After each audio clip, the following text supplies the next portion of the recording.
ఈ దేశంలో ప్రజలు మార్పు కమ్మంటే మార్పు చేసుకునేటందుకు వాళ్ళ జీవితాలలో వాళ్ళు మార్పులు చేసుకోకుండా అట్లనే ఉంటున్నారు. ఏదైనా సాధించాలంటే మీ వ్యక్తిత్వాలు మార్చుకోకుంటే మీరు ఎట్లా విజయాలు సాధిస్తారు? ఫస్ట్ మీరు మారండి. మీరు మారి ఇంకొక 10 మందికి మారాలని చెప్పేసి తెలియజేయాలి. మారడంలోనే ఉంది. నీ బుద్ధి మార్చుకుంటే నువ్వు విజయం సాధించగలుగుతావు. ఎప్పుడు పాత చింతకాయ పచ్చడి విధానంలో ఉంటే నువ్వు ఎట్లా అభివృద్ధి పదంలోకి వస్తావు? మారండి. మారితేనే విజయం అనేది వస్తుంది.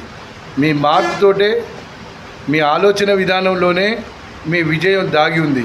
మీ ఓటమి కూడా అందులోనే దాగి ఉంది. యాదగిరి రాజయోగి